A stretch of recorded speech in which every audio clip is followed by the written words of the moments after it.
실무 부처들이 이전 비용에 대한 실무 협의를 마쳐서 기재부에 파악해서 요청했고,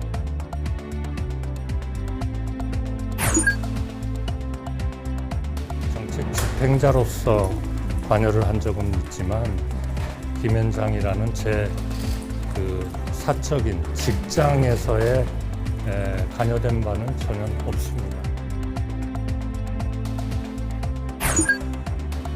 영향력이 이미 많이 이제 내재되어 있어서 그렇게 다시 컬브가 높게 올라가긴 좀 어려울 것 같아요, 당분간은.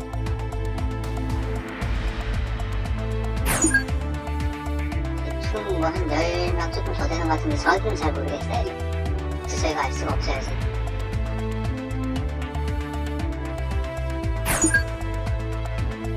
해가 넘어가서 캄캄한데 사람이 또 물에 빠졌어요 그러더라고요. 그러니까 좀 어둑어둑할 때예요. 그래서 우리는 정신 나간 사람이라 이 밤에 왜 거기서 노느냐고. 방탄소년단의 아쉬움이 아니고 그래미의 아쉬움이고 그래미가 극복해야 될 과제다.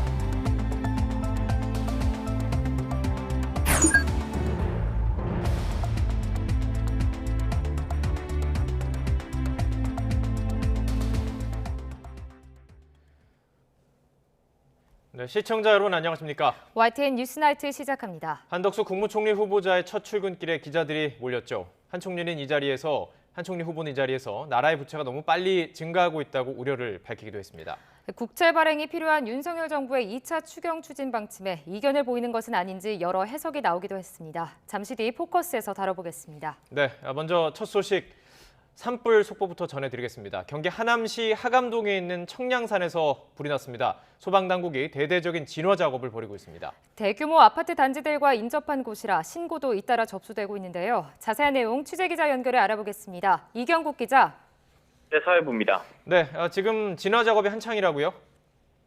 네, 그렇습니다. 불이 난 것은 오늘 저녁 7시 40분쯤입니다. 경기도 하남시 하감동 청량산에서 불이 난 건데요. 현장 모습 보고 계신데 이 화염이 산 줄기를 따라서 정상 쪽을 향해 올라가는 모습 확인할 수가 있습니다. 많은 연기도 발생하고 있는데요. 불이 2시간 넘게 이어지면서 소방당국에는 신고도 잇따라 접수가 되고 있습니다. 이 위례 신도시 대규모 아파트 단지들과도 가까운 곳인데요. 다행히 현재까지 이 불로 다치거나 대피한 사람은 없는 것으로 파악됐습니다.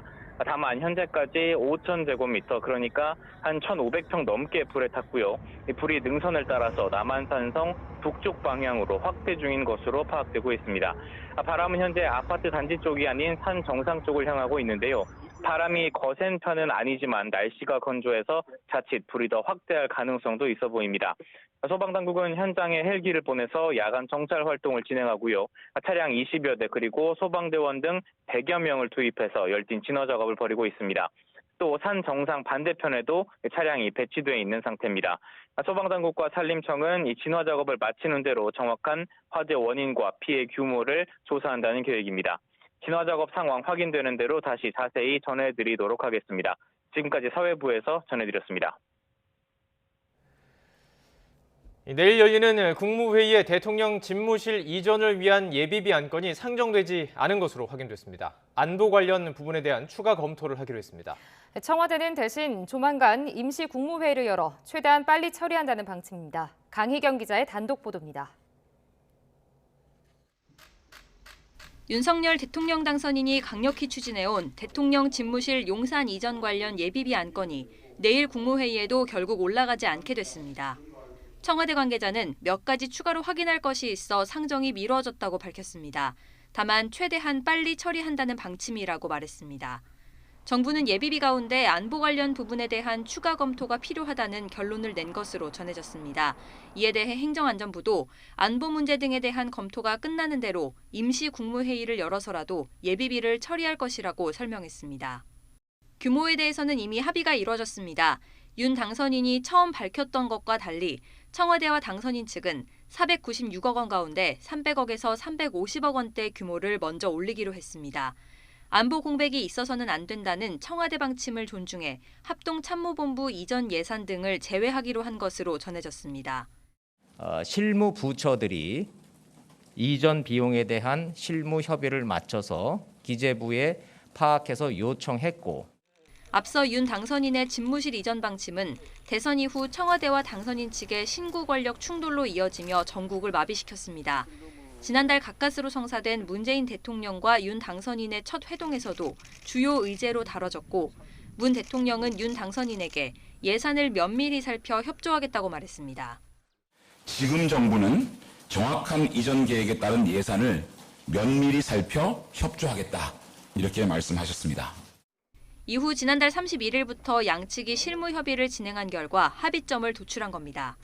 다만 국방부와 합참 이전은 이번 달이 지나야 추진될 전망입니다. 이에 따라 애초 윤 당선인이 계획한 대로 5월 10일 취임에 맞춰 국방부 청사로 집무실 이전을 완료하는 건 어려울 것으로 보입니다. YTN 강희경입니다. 지명 후 처음으로 출근한 한덕수 국무총리 후보자가 일각에서 제기되는 론스타 사건 의혹 등에 대해서 관여한 바가 없다고 선을 그었습니다.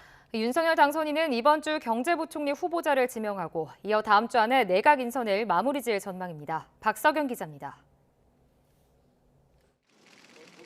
서울 적선동에 마련된 청문회 준비단 사무실로 한덕수 국무총리 후보자가 처음 출근했습니다. 한 후보자는 인사청문회 준비를 잘해 나가겠다고 각오를 다졌는데 일각에서 제기된 론스타 관련 의혹은 전혀 관여한 바가 없다고 일축했습니다. 정책 집행자로서 관여를 한 적은 있지만 우리 김현장이라는 제 사적인 직장에서의 관여된 바는 전혀 없습니다. 국회에서 논의되고 있는 2차 추경과 관련해 적자 국채 발행에 대한 생각을 묻자 전날에 이어 이번에도 재정 건전성을 거듭 강조했습니다. 중장기적으로는 우리의 재정의 건전성을 가져가겠다는 그러한 의지와 목표를 가져야 된다. 총리 후보자 지명으로 인선 작업이 더욱 가속화될 거란 전망 속 경제부총리나 장관 인선에 대해서는 말을 아꼈습니다. 하지만 윤석열 당선인은 이번 주 내각 인선에 집중한 뒤 다음 주 안에 내각 구성을 완료하겠다는 방침을 공고히 했습니다. 역산을 하게 되면 4월 중순이죠. 적어도 다음 주 이내에는 저희가 새 정부의 전체적인 내각에 대한 발표와 그리고 구상을 설명드려야 하지 않을까. 경제 원팀이라는 기조하에 총리 후보자를 필두로 경제부총리와 금융위원장, 비서실장까지 경제 분야부터 인선이 발표될 전망입니다. 우선 경제부총리 발표는 이번 주 후반이 될 것으로 보입니다. 이어 외교안보 분야 장관 후보가 지명될 것으로 보이고 폐지 기조를 확고히 한 여성가족부의 장관 후보자는 지명되지 않을 가능성이 큽니다. YTN 박서경입니다. 윤석열 당선인 측이 한덕수 국무총리 후보자를 지명 발표하기 전에 당선인이 내각 인선안을 먼저 가져다 주라고 지시했던 사실을 공개했습니다. 인사추천권을 보장하는 윤석열표 책임 총리를 실현하겠다는 당선인의 철학이 반영된 거란 의미인데 책임 총리제가 실현될지 주목됩니다. 김승환 기자입니다. 윤석열 당선인은 인선 발표 이틀 전 한덕수 전 총리의 국무총리직을 맡아달라고 전화를 걸었습니다. 이때 당선인은 내각 인선안을 통째로 전달하라고 참모진에 지시했습니다. 이튿날 두 사람은 샌드위치를 먹으며 3시간 저녁 회동을 했는데 미리 공유한 인사안을 두고 깊은 대화를 나눴습니다. 새로운 정부의 강요를 국회 인사청문을 요청해야 되기 때문에 그 인사 현안에 대한 논의를 좀 했습니다. 당선인 측 핵심 관계자는 임명될 총리와 내각 구성을 3시간 이상 논의한 전례가 없었다면서 후보자가 실질적 재청권을 행사하고 있는 거라고 의미를 부여했고 인수위 관계자도 인사권 없는 총리, 인사권 없는 장관이 제왕적 대통령제의 폐해라는 게 당선인 철학이라며 책임 총리제를 강조했습니다. 대통령과 총리가 업무를 나누는 방식은 아니지만 장관 임명재청권 등 헌법상 보장된 총리의 권한을 충실히 보장해주겠다는 겁니다. 자기가 같이 일할 사람 고르라 그러면 자기가 잘 되기 위해서라도 실력 없는 사람 뽑겠습니까? 이와 함께 역대 정부가 청와대 중심으로 국정을 운영했다는 비판에서 자유롭지 못했던 만큼 차별화하려는 시도라는 해석도 나옵니다. 그분들의 의지가 없어서가 아니라 노력을 해도 그 오랜 관성과 간행을 끊어내기는 쉽지 않았을 거라 생각하고 저희도 새기면서 임하려고 합니다. 다만 임명직인 총리가 대통령 뜻을 거스르기 힘든 구조 속에서 윤석열표 책임 총리제가 성공적으로 정착할지는 취임 이후 국정 운영이 어떤 모습으로 펼쳐질지에 달렸다는 지적이 나옵니다. YTN 김승환입니다. 더불어민주당이 대통령직 인수위원회를 점령군에 빗대 비판하자 인수위 측이 부적절한 거친 언사라고 맞받아치며 날선 신경전이 오갔습니다. 한덕수 국무총리 후보자 지명을 시작으로 새 정부 내각이 윤곽을 드러내면서 인사청문회 전국을 앞둔 여야의 기싸움도 벌써 치열해지고 있습니다. 조성호 기자의 보도입니다. 민주당 윤호중 비대위원장은 인수위원회가 안하무인격 점령군 놀이에 빠져 있다고 포문을 열었습니다. 인수위가 업무보고 대상이 아닌 방송사들을 상대로 간담회를 열며 방송 장악을 시도했고 김진욱 공수처장에게 사퇴를 종용하는 등 불법 행위까지 했단 겁니다.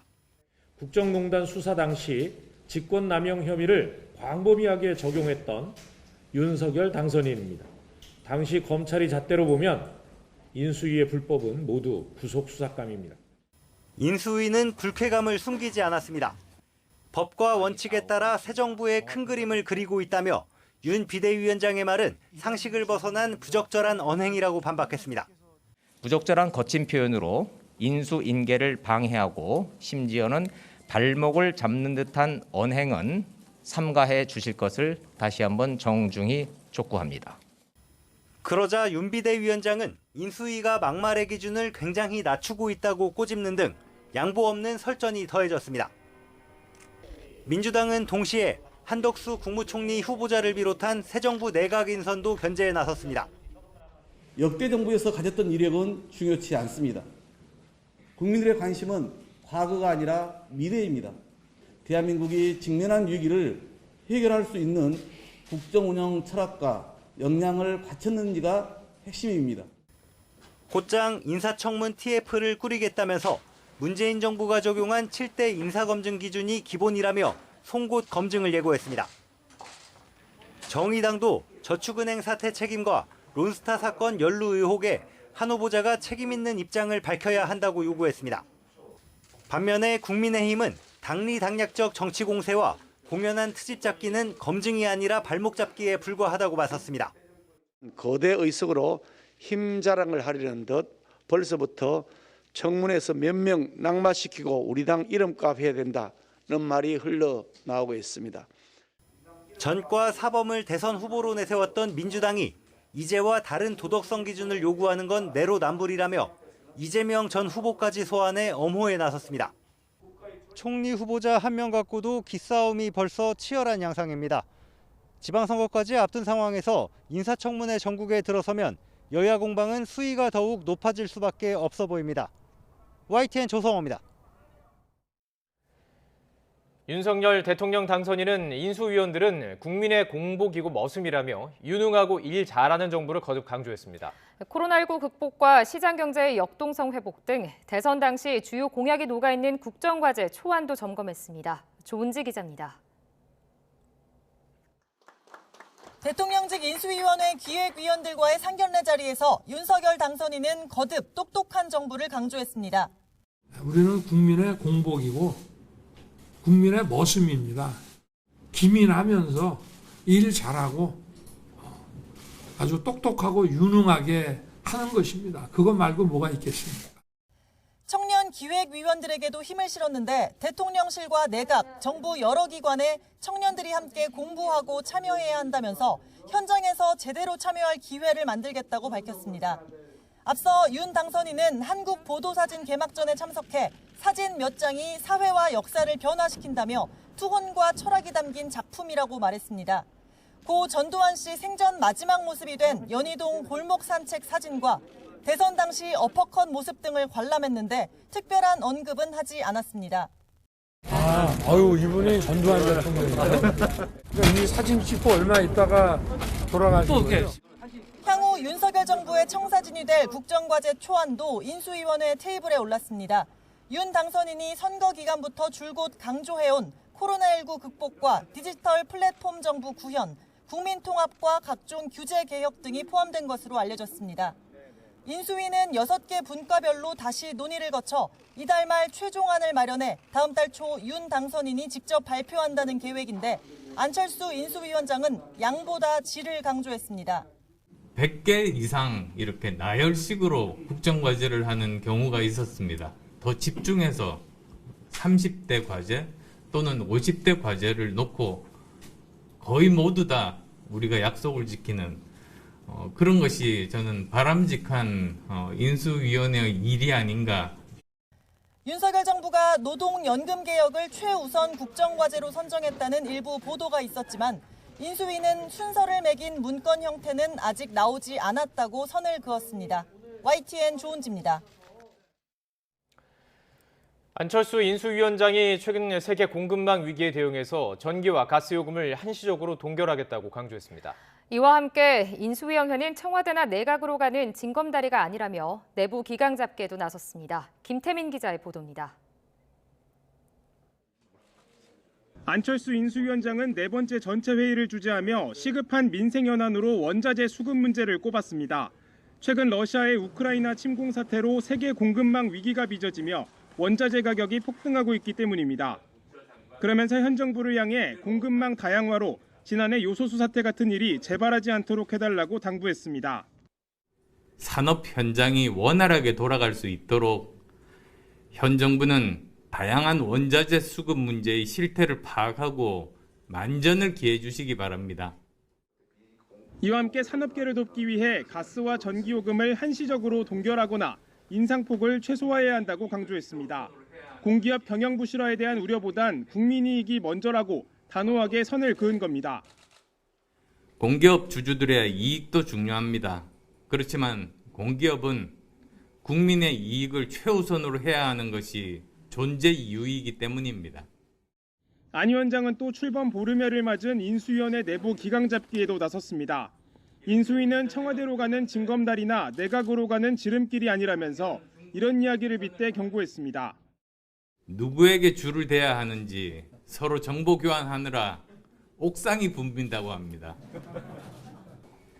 예전처럼 옥상이 붐비고 나중에는 주점이 붐비는 경로를 밟게 된다면 우리 모습이 국민들께 어떻게 비춰질지를 다 함께 생각해 보시면 좋겠습니다. 총리 지명과 내각 인선이 속도를 내면서 인수위 업무가 본격화하는 가운데 자칫 흐트러질 수 있는 분위기를 미리 단속하겠다는 뜻으로 풀이됩니다. YTN 김태민입니다. 코로나19 감소세가 계속되고 있는 가운데 정부는 스텔스 오미크론 확산에도 다시 확진자가 폭증하는 2차 정점이 형성될 가능성은 작다고 보고 있습니다. 이에 따라서 격리기간 단축을 포함한 일상 회복을 위한 논의에 속도를 내고 있습니다. 이영원 기자가 보도합니다. 국내 코로나19 유행 추이 변수로는 스텔스 오미크론, BA2 확산이 꼽힙니다. 기존 오미크론 변이와 중증도 차이는 없지만 전파력이 30% 정도 빠른 것으로 추정되기 때문입니다. 다만 빠르게 퍼져나가도 현재 감소세를 꺾지는 못하고 감소폭만 줄여 유행이 길어지는 정도에 그칠 것이란 게 정부 평가입니다. 국내 점유율이 50%를 넘겨 우세종이 됐지만 전반적인 환자 감소세가 이어지고 있는 점을 근거로 들었습니다. 이에 감소세 이후 다시 확진자가 급증한 해외와 달리 국내에서는 이 같은 2차 정점이 나타나지 않을 가능성이 크다고 봤습니다. 오미크론과 BA2가 합쳐진 XE 변이 역시 전파력은 클 수 있지만 방역 전략이 달라질 정도의 차별점은 없을 것으로 분석했습니다. 저는 오미크론이 천천히 들어와서 오미크론이 채 끝나기도 전에 BA2가 확산이 시작된 거죠. 60만까지도 나온 이유가 그래서 그렇고요. 면역력이 이미 많이 이제 내재되어 있어서 그렇게 다시 컬브가 높게 올라가긴 좀 어려울 것 같아요, 당분간은. 이에 정부는 완만한 감소세가 계속되고 피해 규모와 의료 역량 관리가 안정적으로 유지되면 방역을 전면 완화할 방침입니다. 거리두기 해제에 이어 확진자 격리 기간 단축까지 논의하고 있는 겁니다. 영국은 이달부터 성인 환자는 닷새, 소아청소년은 사흘만 격리하도록 기준을 바꿨는데 국내 확진자도 기존 7일 재택치료 기간을 얼마나 단축할지 검토하고 있습니다. 또 재택 환자가 동네 병의원에서 대면 진료를 받을 수 있도록 한 현실에 맞춰 처방약도 약국에서 본인이 직접 받을 수 있도록 관련 지침 변경을 준비하고 있습니다. YTN 이영훈입니다. 정부는 위중증 환자와 사망자 수도 감소하는 경향이 나타나고 있다고 진단하고 있습니다. 앞으로 2주간 위중증 환자가 안정적으로 관리가 되면 오는 18일부터 거리 두기 전면 해제도 가능할 것으로 보입니다. 김평정 기자의 보도입니다. 코로나19 유행 규모가 감소 추세를 보인다는 정부의 판단은 주간 일평균 확진자 수의 변화에 근거했습니다. 지난 한 주간 일평균 확진자는 28만 5천 명가량으로 지난달 중순에 40만 5천 명보다 10만 명 이상 줄었습니다. 신규 환자 수도 41일 만에 가장 적은 12만 7천여 명으로 주말 검사 건수가 줄어든 영향을 고려하더라도 확연한 감소세를 보였습니다. 유행 규모가 감소하는 경향에 발맞춰 위중증 환자와 사망자도 점차 줄고 있습니다. 위중증 환자 수는 지난달 31일 1,315명으로 최대치를 찍은 뒤 1,108명 수준까지 완만하게나마 내려왔습니다. 정부는 위중증 환자와 사망자 수의 정점 구간을 이번 주나 다음 주로 예상한다면서 애초 걱정했던 것만큼 급증하지는 않을 것이라고 밝혔습니다. 또 우려했던 사망자가 600명에서 800명 수준으로 증가하는 현상은 나타나지 않는다면서 지난달 24, 25일쯤에 주간 평균 359명을 정점으로 이후 감소하고 있다고 설명했습니다. 중증 사망자가 좀 줄은 이유는 오미크론의 독성이 낮고 또 백신 접종이 일정 부분 이루어져 있고 고령층을 중심으로 치료제 자체가 일부 제공이 되면서 중증화가 훨씬 감소한 것으로 생각을 합니다. 위중증 환자와 사망자 수가 안정적으로 유지돼 의료 체계의 부담이 낮아지면 거리두기 완전 해제가 실현될 가능성이 커지게 됩니다. 현재 시행 중인 거리두기는 사적 모임 10명, 영업시간 자정까지로 이전보다 완화된 상태입니다. 앞으로 2주 동안 상황이 더 안정되면 실내 마스크 착용을 제외한 모든 제한이 해제될 수 있을 것으로 보입니다. YTN 김평정입니다. 이재명 전 대선 후보의 부인 김희경 씨의 법인카드 유용 의혹을 수사하고 있는 경찰이 본격적인 강제 수사에 나섰습니다. 경기도청 곳곳을 압수수색해 법인카드 관련 자료를 확보했습니다. 이준엽 기자의 보도입니다. 수사관들이 경기도청 총무과 사무실을 바쁘게 오갑니다. 이재명 전 민주당 대선 후보의 부인 김혜경 씨 법인카드 유용 혐의와 관련해 경찰이 경기도청 곳곳을 압수수색했습니다. 수사관 10여 명이 집중적으로 뒤진 곳은 법인카드 관리부서와 사용 예산을 집행한 부서, 그리고 법인카드를 실제 사용한 부서 등입니다. 취재 결과 비서실과 총무과, 그리고 감사실이 포함된 것으로 확인됐습니다. 대충 한 10명 조금 더 되는 것 같은데 정확히는 잘 모르겠어요. 저희가 알 수가 없어요, 지금. 그런 거 저희도 지금 확인이 안 돼요. 경찰은 이번 압수수색을 통해 김혜경 씨의 법인카드 유용 혐의는 물론 의약품 대리 처방과 비서 불법 채용 혐의도 들여다보겠다는 방침입니다. 대선을 앞둔 지난해 말 이재명 전 후보의 경기지사 시절 도청 총무과에 있던 5급 공무원 배모 씨가 비서실 직원이던 A 씨에게 김혜경 씨의 약 대리 처방 수령과 임식 배달을 지시했다는 의혹이 제기됐습니다. A 씨는 자신이 경기도청 비서실 7급 공무원으로 일하던 지난해 4월부터 10월까지 성남과 수원의 식당 7곳에서 11건을 자신의 카드로 결제한 뒤 구매한 음식을 김 씨 자택으로 배달했다고 폭로했습니다. 나중에 결제를 취소하고 마치 업무에 사용한 것처럼 경기도 법인카드로 재결제했다고 주장했습니다. 이후 국민의힘이 이재명 전 후보와 김혜경 씨, 그리고 5급인 배모 씨를 경찰에 고발했고 이어 10여 건의 고발이 추가됐습니다. 경찰은 지난 3월 고발인들을 잇따라 불러 조사했습니다. 압수물 분석이 끝나는 대로 배 씨를 먼저 불러 조사하고 김혜경 씨와 이 전 후보의 경우 구체적 혐의가 드러나야 소환 조사에 나설 것으로 보입니다. YTN 이준엽입니다. 채널A 사건 담당 수사팀이 한동훈 검사장에 대한 처분 방향을 이정수 서울중앙지검장에게 보고했습니다. 수사팀은 기존 입장대로 무혐의 처분해야 한다는 의견을 보고한 것으로 알려졌습니다. 2년을 끌어온 한 검사장에 대한 기소 여부가 조만간 결정될 전망입니다. 우철희 기자의 보도입니다. 채널A 사건을 수사해온 서울중앙지검 수사팀이 한동훈 검사장에 대한 그간의 수사 상황과 기소 여부에 대한 의견을 지시 사흘 만에 이정수 지검장에게 보고했습니다. 수사팀은 1시간 정도 진행된 보고에서 한 검사장에게 혐의가 없어 재판에 넘기지 않겠다는 입장을 피력한 것으로 전해졌습니다. 검찰 관계자는 증거 분석 상황과 관련 법리 등을 종합해 신속히 판단하겠다면서도 구체적인 보고 내용에 대해서는 말을 아꼈습니다. 이제 결재권자인 이 지검장의 결심만 남았는데 한 검사장의 기소 여부를 조만간 결론 내릴 것으로 보입니다. 채널A 사건은 이동재 전 기자가 이철 전 밸류인베스트먼트 코리아 대표에게 유시민 전 노무현 재단 이사장을 비롯한 여권 인사들의 비리를 알려달라고 강요했다는 의혹입니다. 이 전 기자가 당시 검찰 고위 관계자와의 친분을 과시해 검언 유착 의혹으로도 불렸는데 여기에 등장하는 관계자가 한 검사장입니다. 이철 막 와이프 찾아다니고 막 이러는데 그건 해보면 하지. 교도소에 편지를 썼거든요. 이렇게 당신 어차피 자네들이 너 다 버릴 것이고 너 그런 거 하다가 한두 걸리면 되지. 지난 2020년 3월 MBC 보도를 통해 알려진 뒤 검찰이 수사에 착수했고 이 전 기자와 후배 기자만 강요 미수 혐의로 재판에 넘겼습니다. 이 전 기자 등에게 1심에서 무죄가 선고된 이후에도 검찰은 한 검사장에 대해선 기소 여부를 결정하지 않았습니다. 한 검사장이 당시 검찰총장인 윤석열 대통령 당선인의 최측근으로 분류돼 추미애 전 법무부 장관 시절 총장 지휘권을 배제하는 수사 지휘권이 발동되기도 했습니다. 하지만 외부 인사로 구성된 검찰 수사심의위원회는 한 검사장의 불기소를 권고했고 수사팀도 그간 여러 차례 무혐의 보고를 올린 것으로 알려졌는데 결정권자인 이성윤 전 지검장과 이정수 현 지검장은 받아들이지 않았습니다. 한 검사장의 비협조로 휴대전화 잠금을 해제하지 못해 수사가 더 필요하다는 것이 주된 이유였습니다. 새 정부 출범을 앞두고 이 지검장이 수사팀의 뜻을 수용할 가능성이 크다는 관측도 있지만 워낙 파장이 큰 사안인 만큼 부장회의 등 추가 의견 수렴 절차를 거칠 여지도 남아 있습니다.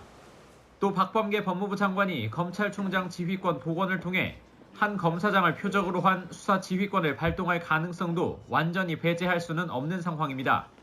YTN 오철입니다. 러시아군이 우크라이나 키이우 인근 도시 부차에서 민간인을 집단 학살했다는 증언이 잇따르고 있습니다. 미국은 추가 제재를 검토하고 있고 유엔도 만약 사실이라면 충격적인 일이라며 자체 조사를 시사했습니다. 김선희 기자가 보도합니다. 우크라이나 수도 키이우 인근의 작은 도시 부차. 폐허로 변한 거리에 사람들이 여기저기 쓰러져 있습니다. 평상복을 입고 거리를 걷다가 혹은 급히 도망치는 길에 끔찍한 죽음을 당했습니다. 손을 뒤로 묶인 채 총살을 당한 시신. 고문의 흔적도 곳곳에서 발견됐습니다.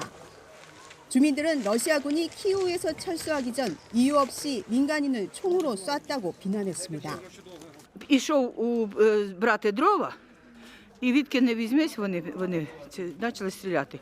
То попали чуть вище п'яти, у кістку, роздробили повністю. 전쟁이 휩쓸고 간 도시는 거대한 무덤으로 변했습니다. CNN은 부차의 한 교회에서 집단 매장지가 발견됐다고 보도했고 부차 시장은 매장된 시신이 300구에 이를 수 있다고 말했습니다. 영국 가디언은 러시아군의 우크라이나 여성 집단 성폭행 정황을 보도하며 점령지 여성들의 증언이 잇따르고 있다고 전했습니다. 우크라이나 당국은 지금까지 민간인 시신 410구를 수습했다며 전쟁 범죄로 추가 기소하기 위해 잔악 행위를 문서화하고 있다고 밝혔습니다. Вбиті представники місцевого самоуправління, вбиті діти, вбиті літні люди, вбиті чоловіки.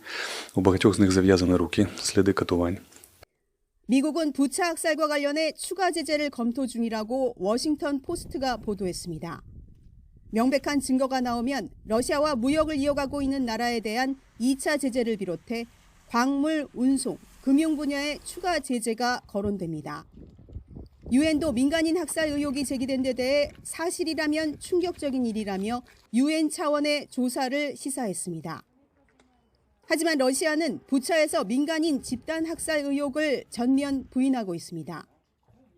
모든 영상과 사진은 우크라이나 정부가 서방 언론을 위해 연출한 것이라며 유엔 안전보장이사회 소집을 요구했습니다.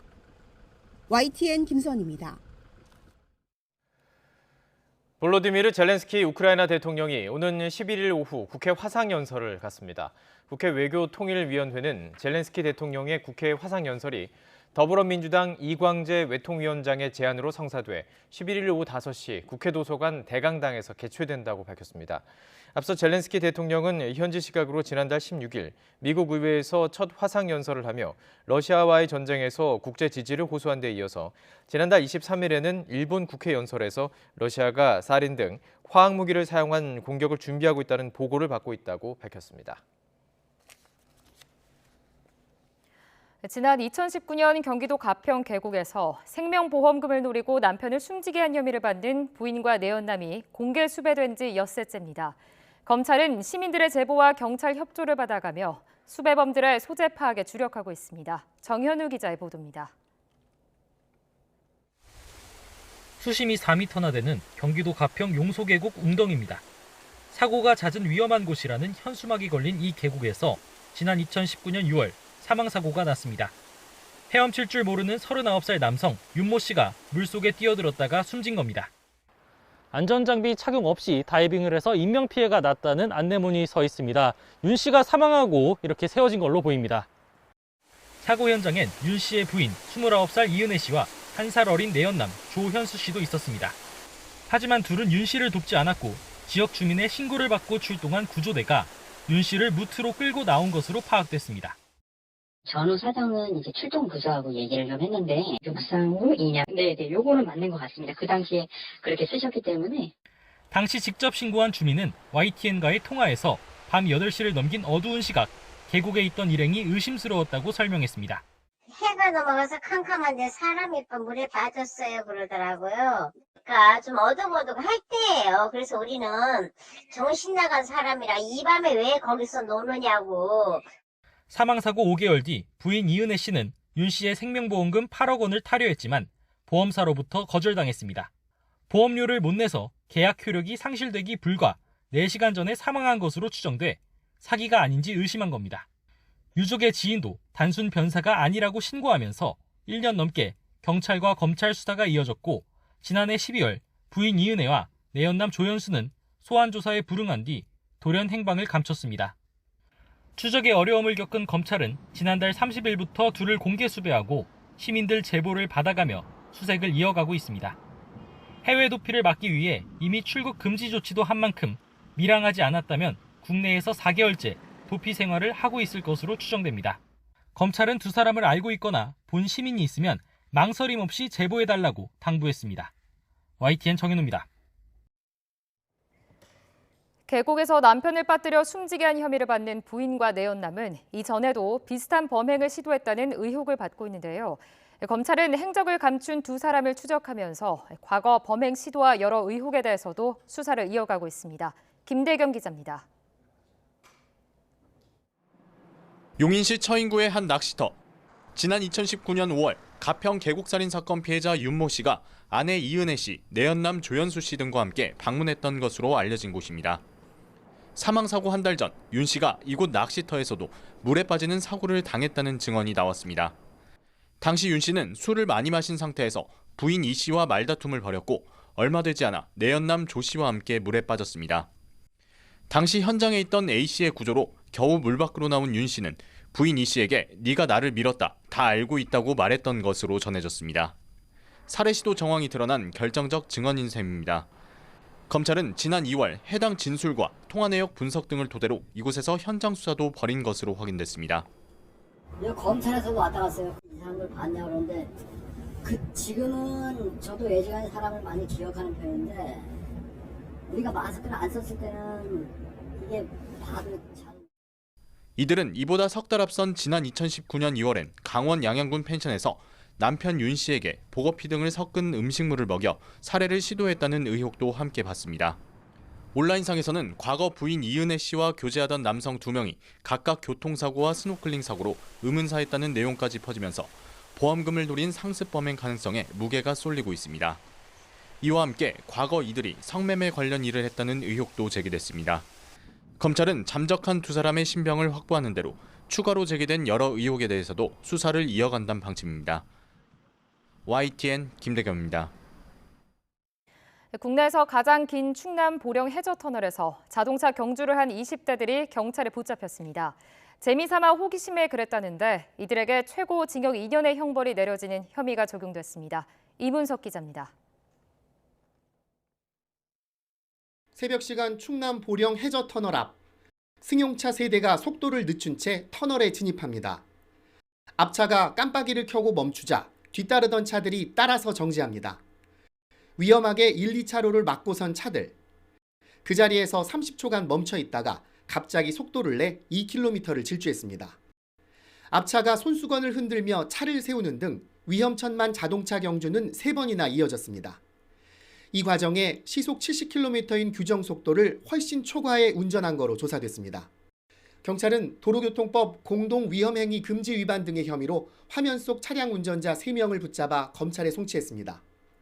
최대 징역 2년이나 벌금 500만 원 형벌이 내려질 수 있습니다.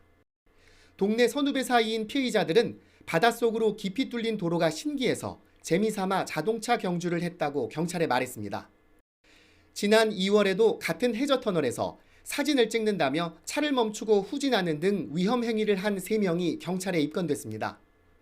터널 안은 위험한 거 아니겠습니까? 그래서 거기서 차가 안 다니더라도 정지를 해서 차로를 막게 되면 위험성이 있는 것입니다. 경찰은 순간의 호기심이 나뿐 아니라 타인 목숨까지 앗아갈 수 있다며 터널 내 위험 유발 행위자를 끝까지 추적해 엄정 대응할 거라고 경고했습니다. YTN 이문석입니다. 특수활동비와 의전 비용을 공개하라는 법원 판결에 청와대가 항소하자 시민단체가 이번엔 대통령 기록물 지정을 막아달라며 헌법 소원을 냈습니다. 이 단체는 2심 판결이 나오기 전에 해당 자료가 대통령 기록물로 지정되면 사실상 볼 수 없게 된다며 가처분 신청도 함께 제기했습니다. 김다현 기자입니다. 시민단체가 청와대 특수활동비 공개를 막는 대통령 기록물법의 위헌 여부를 가려달라며 헌법재판소에 헌법 소원을 냈습니다. 대통령 기록물은 공개를 원칙으로 하지만 국가 안보나 사생활 등을 고려해 최장 30년 동안 비공개할 수 있는데 이 단체는 대통령 임기 종료 전까지 관련 자료를 기록관으로 넘기도록 하는 법 조항을 문제 삼았습니다. 또 헌재 판단이 나올 때까지 특활비 집행 내용과 영부인 의전 비용을 기록관에 넘기지 못하게 해달라는 가처분 신청도 함께 냈습니다. 대통령 기록물 관리법은 위헌이다. 위헌이다. 위헌이다. 위헌이다. 법원에서 특활비 공개 판결을 받았는데도 헌법재판소 문을 다시 두드린 건 한 달가량 남은 문재인 대통령의 임기 때문입니다. 앞서 이 단체는 청와대를 상대로 특활비 집행 내역을 공개해달란 소송을 내 이겼습니다. 개인정보를 제외한 특활비 지출 내용과 의상 등 의전 비용, 워크숍에서 제공한 도시락 가격 등을 공개하란 판결을 얻어냈지만 청와대가 공익 등을 이유로 항소하면서 판단은 2심 법원 몫으로 넘어갔습니다. 법원 확정 판결이 문 대통령 임기 안에 나올 가능성은 희박한 상황으로 그 사이 공개 결정이 내려진 특활비 내역은 대통령 기록물로 지정돼 사실상 공개가 불가능해진다는 게 이 단체의 주장입니다. 무엇보다도 국민의 알 권리가 중요합니다. 이러한 알 권리를 통해서 부정부패와 권력 남용을 방지할 수 있습니다. 법원은 지난 1월 윤석열 당선인이 총장 재직 시절 검찰을 상대로 제기된 소송에서도 특수활동비와 특정 업무 경비 집행 정보를 공개하라고 판결했지만 검찰은 불복해 항소했습니다. 영수증 없이 현금으로 지출되는 특수활동비가 눈먼 돈으로까지 불리는 만큼 국가 안보 등과 직결되지 않은 한 국민의 알 권리가 우선이라는 게 최근 사법부의 판단 경향입니다. 심리에 들어간 헌재가 문 대통령 임기 이전에 가처분 신청을 받아들일지 또 지금까지의 특활비 논쟁을 뒤흔들 결정을 내릴지 관심이 쏠립니다. YTN 김다현입니다. 네, 저희가 뉴스 시작하면서 경기 하남시 하감동에 있는 청량상에서 난 산불 간단하게 전해드렸는데요. 관련해서 현재 상황들도 정리가 되고 있는 상황입니다. 소방 관련된 전문가 전화 연결해서 특히 이 밤에 벌어지는 산불, 또 이게 아파트가 근처에 있기 때문에 어떻게 대응하면 좋을지 몇 가지 여쭤보도록 하겠습니다. 박청웅 세종사이버대 소방방재학과 교수 전화로 연결되어 있습니다. 나와 계십니까? 네, 안녕하세요. 네, 교수님 밤에 감사합니다. 자, 이 불 간단하게 좀 보셨을 텐데 지금 걱정되는 부분들이 있습니다. 이게 근처에 아파트가 있어요. 그렇죠. 지금 이 불은 규모는 그렇게 크지 않는 것으로 보이지만요. 네네. 아파트가 있고 인근 주민들이 가까이 현재 있기 때문에 적은 불이지만 상당히 위험할 수가 있습니다. 관계 당국에서 철저하게 지금 대비 태세를 좀 가질 교수님 필요가 혹시 지금 있겠다라는 생각이 저희 들고요. YTN을 조금 틀어놓으실 수 있을까요? 저희가 그러면 지금 화면을 같이 공유할 수가 있어서요. 네. 예. 자, 지금 아파트 근처에 산불이 지금 보이고 있고요. 네, 그렇습니다. 지금 밤에 난 불이기 때문에 좀 우려스러운 부분은 산불은 사실 헬기로 꺼야 하잖아요. 근데 이게 그렇죠. 운행이 가능한가요? 지금 야간이기 때문에 헬기로 진화를 한다는 것은 좀 어려운 부분이 있을 거예요. 그래서 저희 험준한 산이 아니기 때문에 많은 인력을 소방대원들이라든지 필요하면 인근의 군부대 대원들도 좀 경찰 포함해서 사람들이 좀 이게 접근해서 아파트 쪽으로 내려오는 불은 철저하게 좀 막아야 된다라는 말씀을 드리고요. 현재 바람 방향이 그래도 좀 심하지는 않는 것 같아요. 화면을 보니까. 그래서 이럴 때는 적극적인 차량 진압 활동을 하는 것이 좋겠다는 판단이 됩니다. 제가 커뮤니티에 올라온 사진들, 제보 사진, 그러니까 아주 현장 지금 모습은 아닐 텐데요. 바람을 보면은 그러니까 아파트 반대편으로 좀 불고 있습니다. 그러니까 정상적으로 올라가는 것으로 보이는데. 그렇죠. 네. 자, 그럼 이럴 때는 그 아파트에 계신 분들은 어떻게 해야 되나요? 대피를 해야 하나요? 지금 다행히 바람이 지금 아파트 반대 방향으로 불고 있기 때문에 현재로서는 당장 대피를 해야 된다라는 이런 것보다도 예의 주시를 좀 할 필요가 있습니다. 왜냐하면 아파트 인근으로 내려오는 불은 지상 인력이 충분히 진압을 할 수가 있거든요.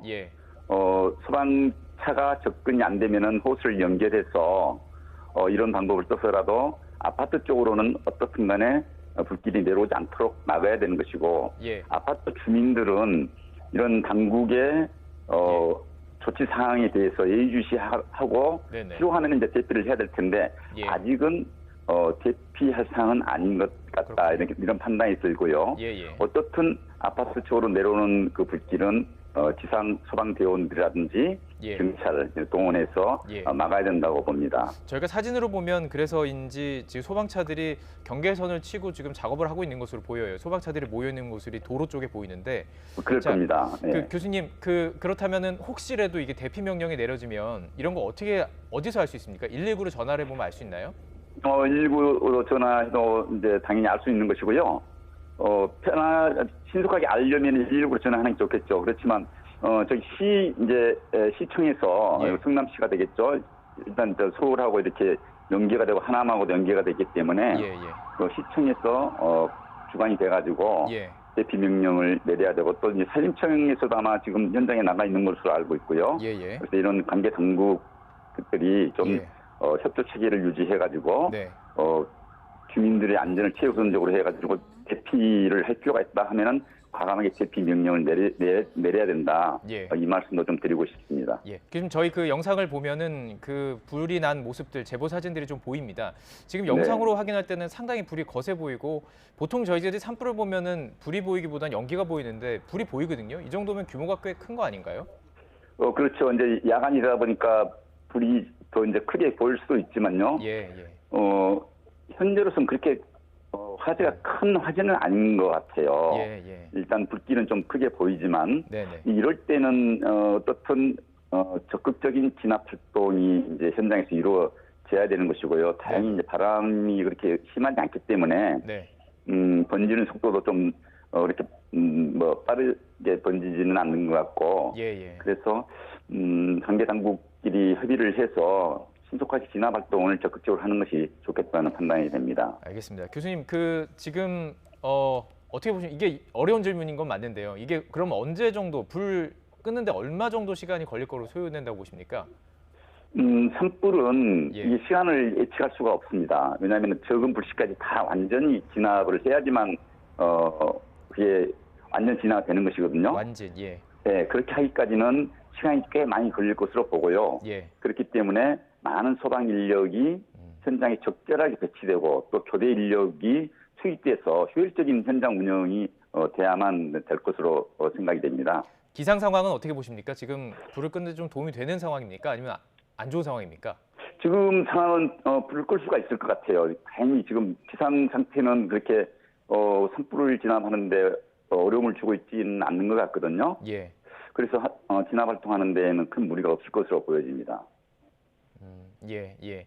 그 지금 네. 할 수 있는 것이라고는 뭐 헬기로 끌 수가 없기 때문에 그러니까 더 이상 불이 번지지 않도록 뭐 물을 뿌려놓는다거나 그 불이 타지 않도록 이렇게 하는 그런 작업들 그런 거 위주로 할 수밖에 없겠죠? 그렇죠. 이제 아파트 인근 쪽에는 말씀하신 대로 네. 그런 활동을 좀 해야 되겠고 예. 또 진압을 해 나가야 되는 것이고요. 네네. 그다음에 멀리 있는 산 쪽에 있어서는 좀 이제 진압 대원들을 좀 더 폭넓게 예. 배치를 해서 예. 더 이상 번지지 않도록 네네. 특히 여기 산하고 가까운 주택가라든지 이런 곳은 소방차가 예. 적소에 이제 배치를 해가지고 예. 주택으로 오는 불만큼은 막을 수 있도록 저지선을 만들어야 되거든요. 예. 그래서 그런 활동을 좀 해야 된다고 알겠습니다. 보여집니다. 이 근처에 계신 분들이 무엇보다 계속 방송을 주시하시거나 뭐 119를 통해서 또 여러 가지 시에서 발송하는 얘기들을 통해서 혹시 대피까지 해야 되는 경우면 빨리 움직여야 되는 것들 이것 좀 기억을 하셔야 될 것 같습니다. 아 그렇죠. 예. 그렇게 해야 됩니다. 예. 주민들도 좀 경각심을 가지고 네. 좀 계셔야 될 것 같아요. 네, 알겠습니다. 오늘 여기까지 듣도록 하겠습니다. 감사합니다. 네. 박청웅 네. 세종사이버대 교수와 함께 이야기 나눠봤습니다.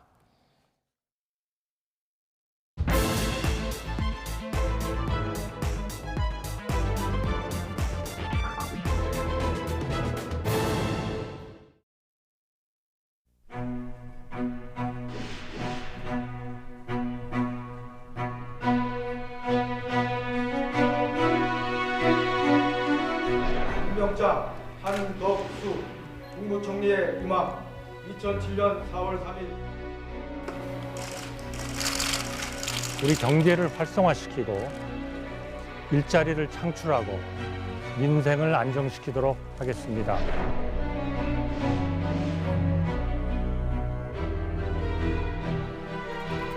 FTA 비준에 대한 미국 내의 지지를 좀 더 확고하게 하기 위해서 미 행정부 또 의회에 대한 그러한 설득 작업도 계속 해나갈 그런 예정으로 있습니다.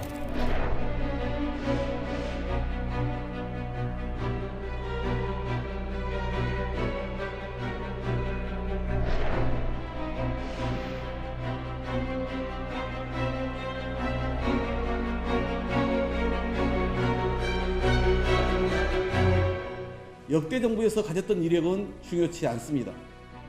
국민들의 관심은 과거가 아니라 미래입니다. 매우 엄중한 국가 위기 상황인 만큼 민주당이 정략적 계산을 버리고 제1야당의 품격을 보여주실 것을 기대합니다.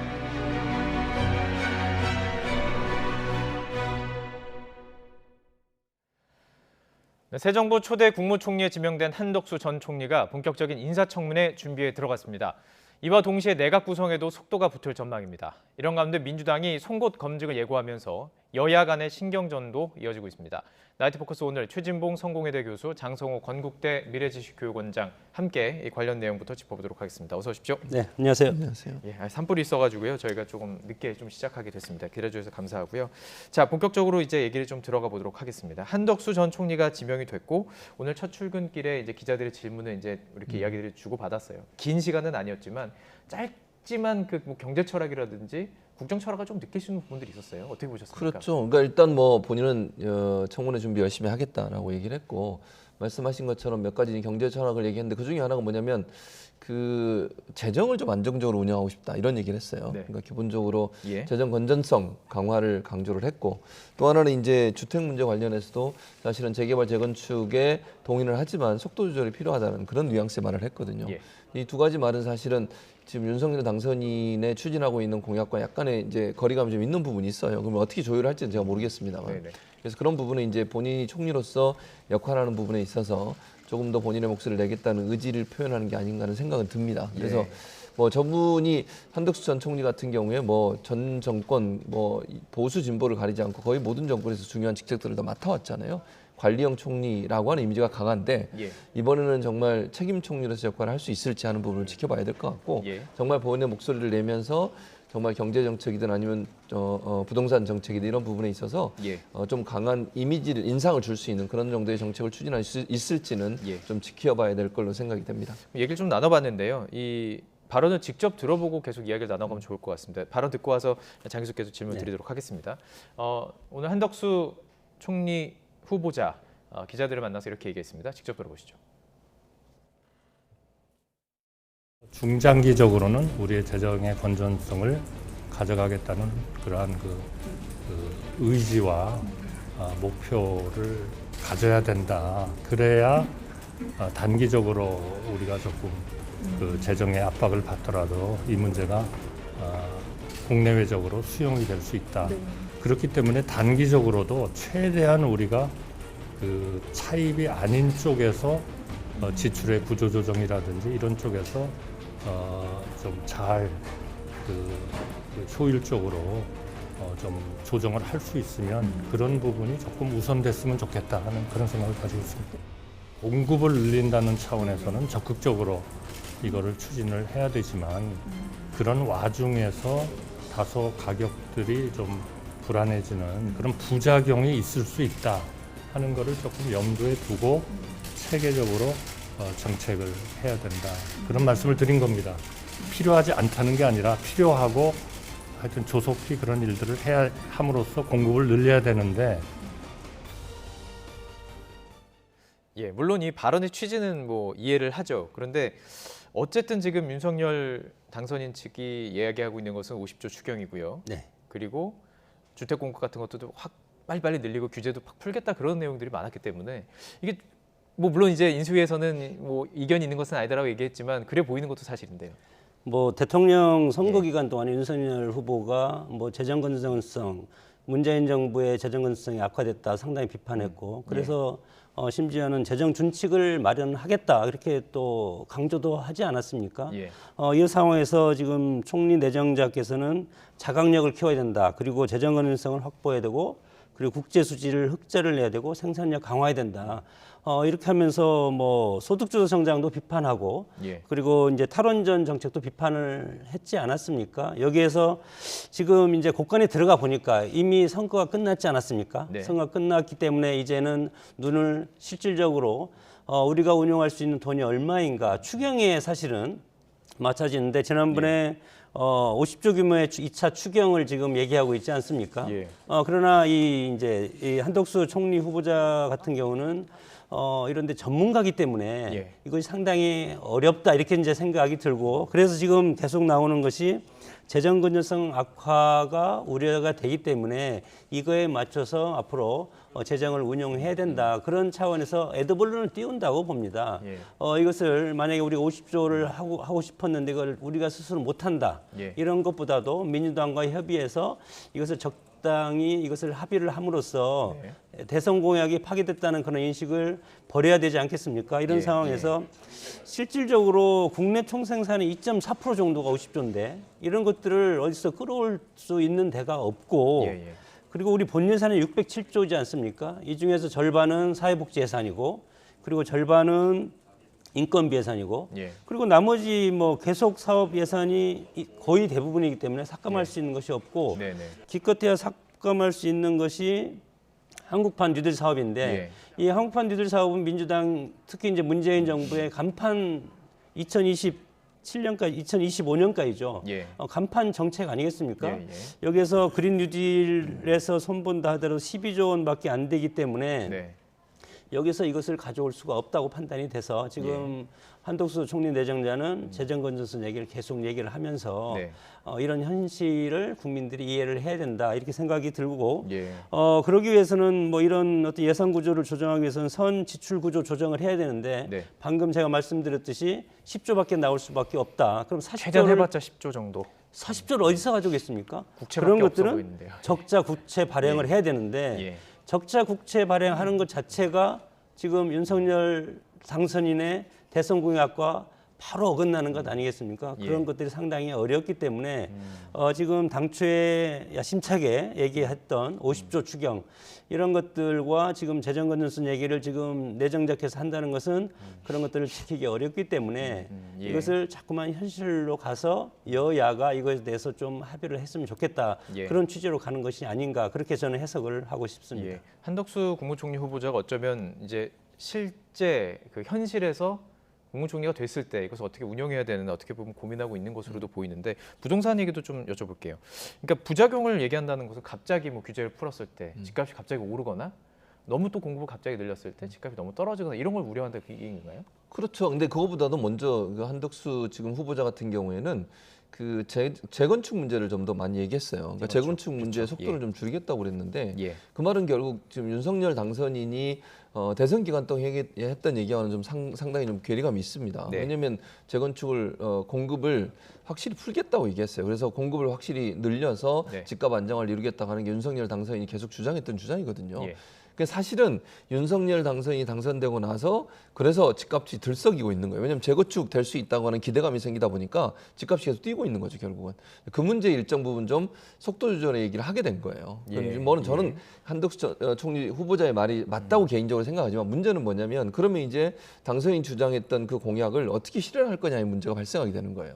그러니까 지금 당선인의 태도나 행동을 보면 뭐 공약 무조건 지킨다는 거거든요. 어떤 상황이 있더라도 지키겠다고 하는 거예요. 뭐 반대가 있든 아니면 여론이 좀 안 좋게 흘러간다 하더라도 본인이 약속한 얘기는 반드시 지키겠다는 의지를 갖고 지금 모든 일을 추진하고 있단 말이죠. 네네. 그랬을 경우에 한덕수 지금 총리 후보자가 얘기했듯이 재건축, 재개발의 속도 조절을 하는 것을 과연 당선인, 이제 취임하고 나면 대통령이 될 텐데 이 대통령이 되고 나서도 계속 그거를 그러면 한덕수 총리의 말을 들을 것이냐 아니면 추진해 나갈 거냐 하는 문제가 생길 수 있어서 이 문제는 앞으로 어떻게 두 사람이 조율이 될지 지켜봐야 될 것 같습니다. 자, 그 한덕수 국무총리 후보자의 이력을 저희들이 좀 그래픽으로 준비했는데요. 이 이력들을 보다 보면 어떤 과정들을 지켜왔기에 이런 재정 건전성 이야기를 하고 또 부동산 정책에 대해서 얘기를 하는지 볼 수 있을 것 같습니다. 일단 1949년생 70살이 좀 넘어서 이제 이 부분이 이제 인사청문회 과정에서 조금 문제가 될 수도 있고요.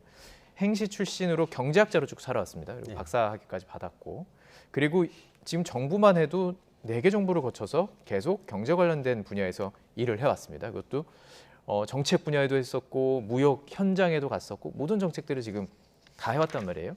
그런데 이게 오히려 장점일 수도 있지만 너무 과거의 얘기들 아니냐. 우린 지금 이제 미래를 살아가야 되고 새로운 시대인데 이게 너무 고인물이 아니냐 이런 지적도 있어요.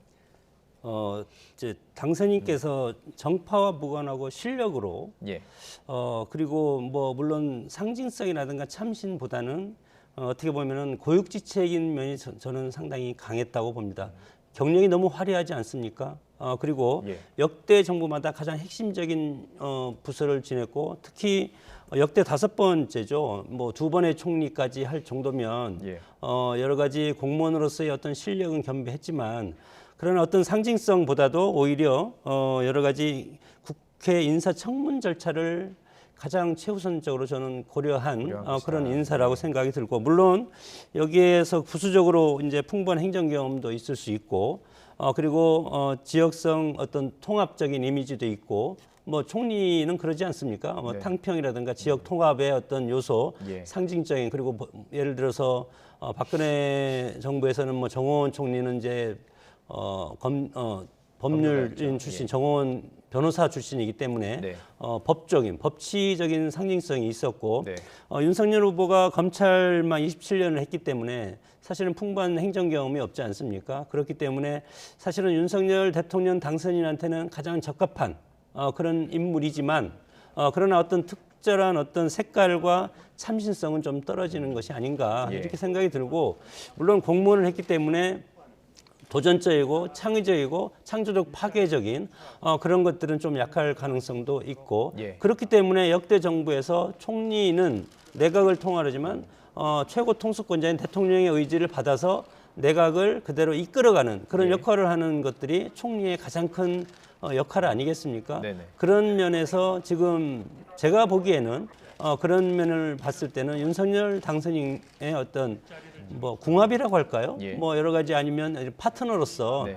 가장 효율적인 그런 선택을 했는데 예. 물론 이제 인사검증 과정에서 예. 민주당의 어떤 칼날이 어디로 향할지 예. 또 언론에서 어떤 문제가 불거질지 과거에는 노무현 정부 때는 이런 것들이 통했지만 네. 지금의 눈에서 봤을 때 국민의 눈높이가 상당히 지금 예리해지고 있지 않습니까?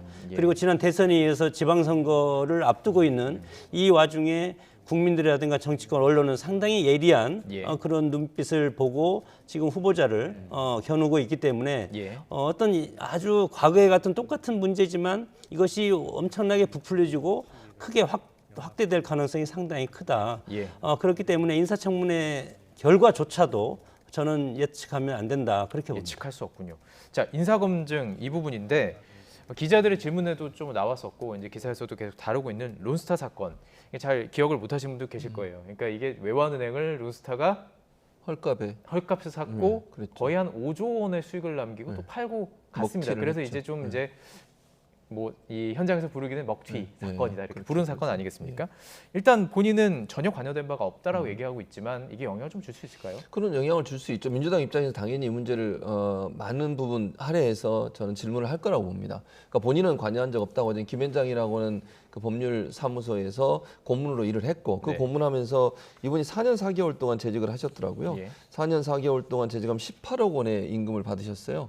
고문으로 재직하면 18억 원을 받았다고 하는 것은 일단 임금 자체로도 고문료라고 해야겠죠. 임금보다는 고문료로도 상당히 큰 액수죠. 국민들의 시선에 봤을 때는 아니 4년 4개월에 18억을 받아? 이러면 이건 좀 반감이 클 수 있어요. 근데 연봉으로 치면 4억이 넘는 거 아니에요? 그렇죠. 예. 그렇게 받았다고 하니 그러면 아무런 역할을 하지 않았는데 이렇게 많은 돈을 줄 수가 있을까 이런 생각이 들지 않겠습니까? 네. 그리고 이제 어떤 본인의 그 행정 관료로서의 역할 또 총리, 부총리 이런 경험들을 통해서 어쨌든 이 클라이언트라고 할 수 있는 론스타와 관련해서 여러 가지 활동들 하는데 조언을 구하든 아니면 어떤 인맥을 활용하든 이런 부분들에 대한 의혹이 생길 수밖에 없어요. 네. 물론 지금은 어떤 것도 나온 게 없기 때문에 예. 한덕수 총리 후보자가 그런 연관성이 있다고 단정적으로 얘기할 수는 없지만 민주당 입장에서 이런 부분들을 집중적으로 아마 파고들 가능성이 있다는 생각이 듭니다. 그래서 예. 아마 인사청문회 과정에서 이 문제가 집중적으로 거론이 될 거고 예. 이 4년 4개월 동안 18억 원 받으신 것도 제가 볼 때는 상당히 논란이 될 가능성이 있습니다. 국민적 정서로 보면 사실 이 정도의 많은 돈을 고문료로 받았다고 하는 것은 좀 상식적으로 이해할 수 없는 부분이 있어서 네네. 그 부분에 대한 공방도 아마 커지지 않을까 이렇게 생각을 합니다.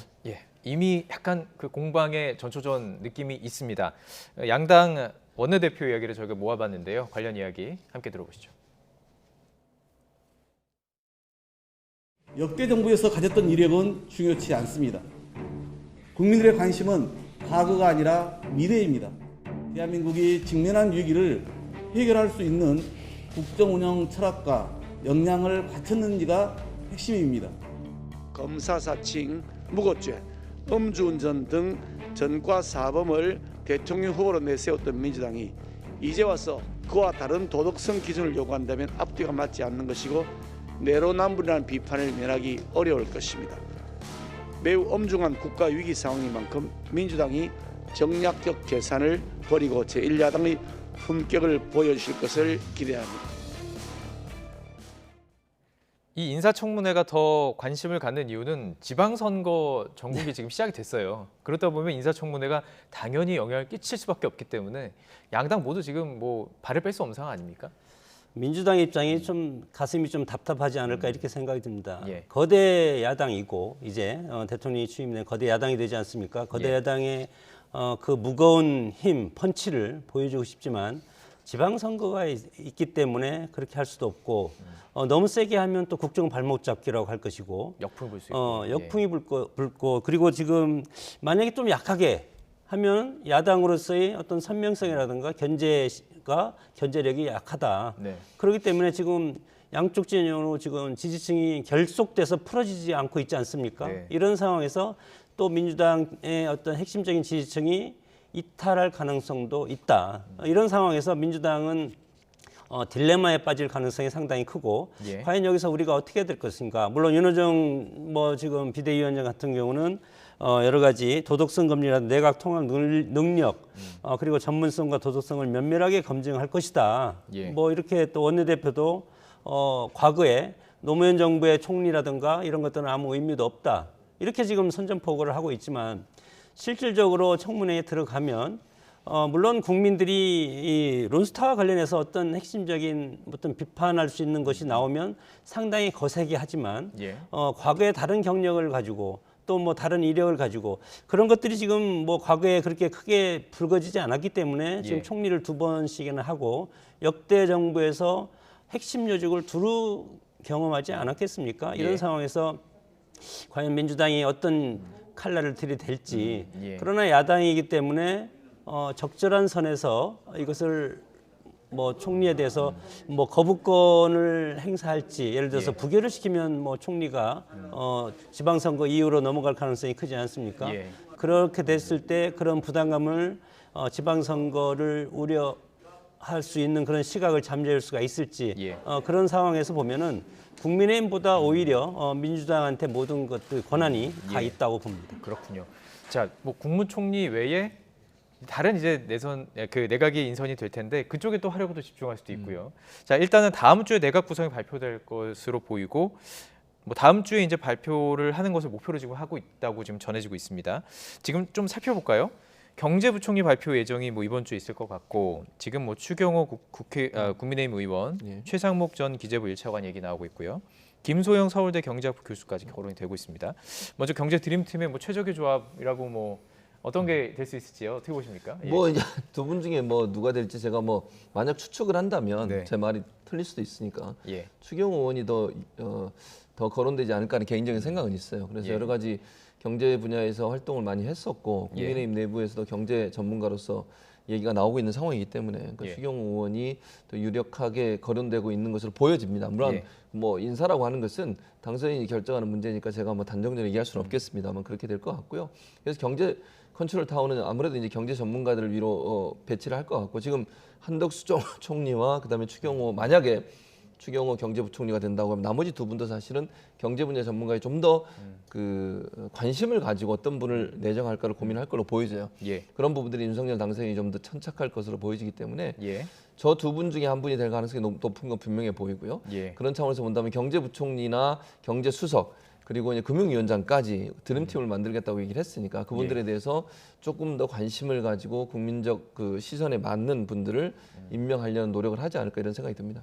경제 분야도 상당히 관심이고 그리고 이제 한미 동맹을 더 강화하겠다고 얘기했기 때문에 외교부 장관도 관심인데 지금 뭐 한미 정책 협의단으로 뭐 간 박진, 조태용 국민의힘 의원 중에서 외교부 장관이 나올 것이다 이렇게 또 추측이 되고 있어요. 뭐 외교라는 것은 지금 이제 안보와 관련해서 상당히 한미 관계가 상당히 중요해지지 않았습니까? 우크라이나 사태도 있고 그러나 지금 국민의힘의 지금 스탠스를 보면은 일단은 지방선거를 먼저 막고 보자 이런 생각이 있기 때문에 현역 의원이 지방선거에 여러 가지 지사라든가 이런 데 차출하려고 하고 있고 총선은 2년 뒤에 있기 때문에 먼저 지방선거 먼저 막고 보자 그런 취지도 있고 그런 상황에서 내각도 마찬가지입니다. 내각도 지금 박진 의원이 지금 현역 의원 아니겠습니까? 물론 강남 벨트이기 때문에 국민의힘에서 강세 지역이기 때문에 보궐선거를 해도 국민의힘이 다시 가져올 수 있는 그런 지역이고 그러나 이제 뭐 사실 우리가 내각제도 아닌데 지금 문재인 정부도 마찬가지로 현역 의원들이 많이 들어가 있지 않습니까? 그러면 지역구 의원에서 장관을 하면 지역구는 소홀하게 되고 이런 것들이 저는 사실은 어떻게 보면은 이것은 자제해야 될 필요가 있는 부분인데 그러나 당선인 입장에서는 먼저 정부가 잘 되고 봐야만이 그리고 당이 잘 된다 이렇게 이제 판단하는 것 같고